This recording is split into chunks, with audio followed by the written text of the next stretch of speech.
This is my X account. If you follow me at Don't Walk Run, and why wouldn't you, you'll have seen that I recently had a tweet that went moderately viral.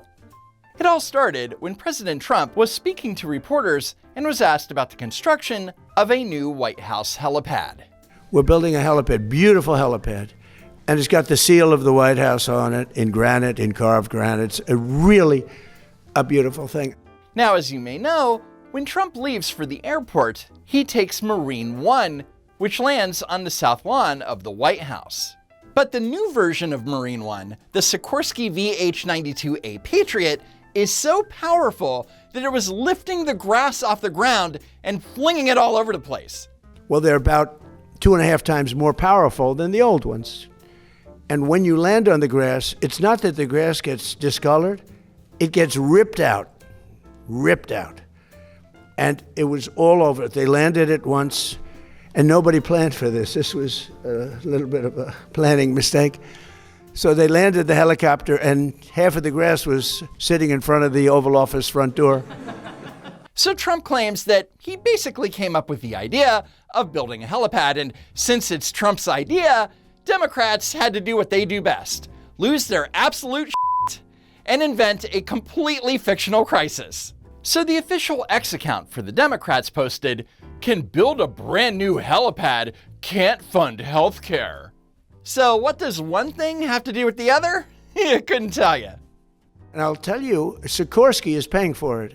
A defense contractor actually paying the bills instead of sticking it to the taxpayer? Do go on.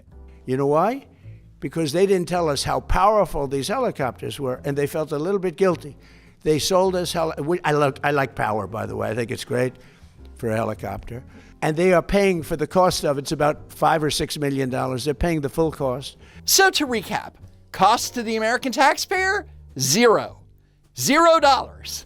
But the DNC social media team was so desperate for a gotcha that they completely admitted that minor detail to tee up a classic piece of emotional manipulation. So I quote posted the Democrats' BS and wrote, "The helipad is being funded entirely by the helicopter company that made the new Marine One. The cost of the helipad would fund healthcare for about 17 seconds.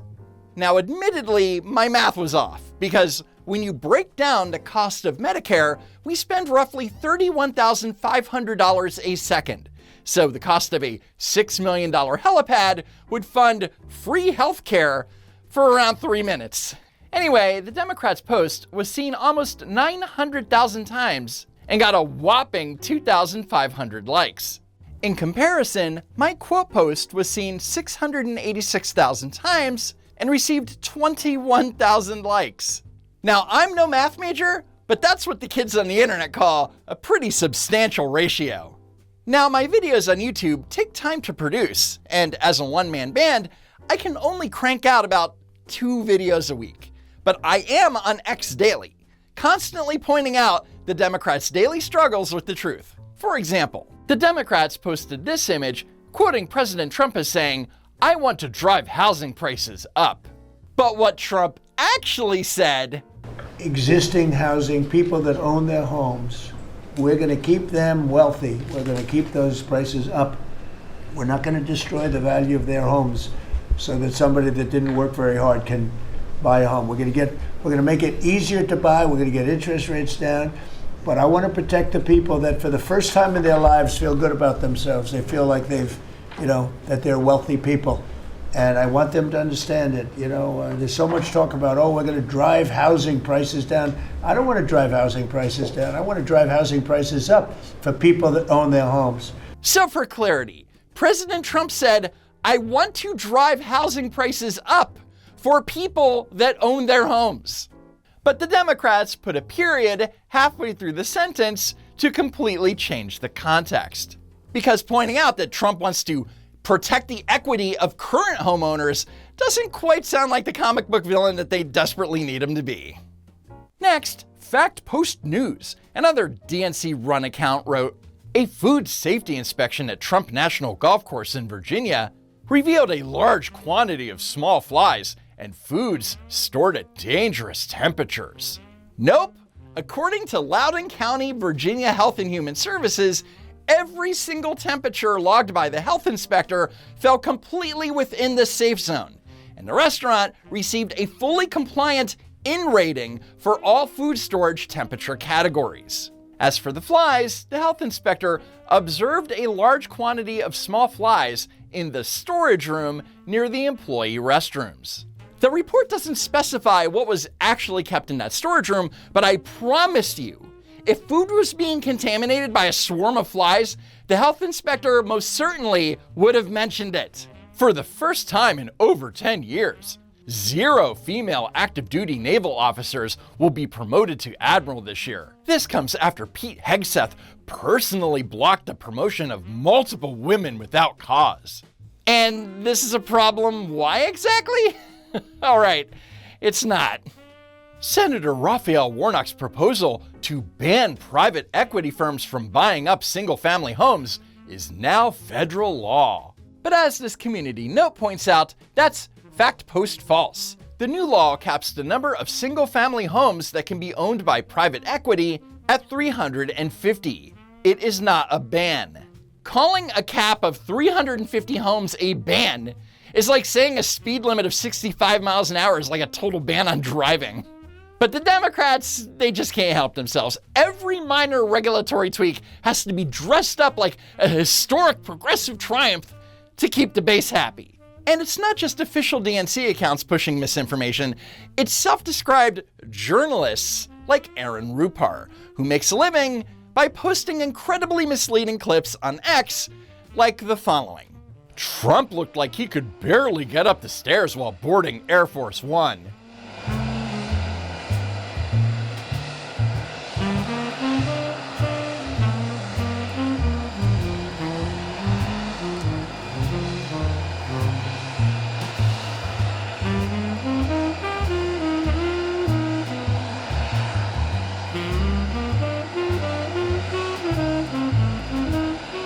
And this bullshit got over 1 million views on Twitter. He calls himself an independent journalist, which is crazy considering that journalism requires you to describe things accurately, rather than writing literal fan fiction about it. Then Aaron posted about an alleged rift between Trump and Italian Prime Minister Giorgia Meloni. Meloni refuses to so much as look at Trump as he walks by her. Well, let's play that clip Rupar posted, and you can be the judge.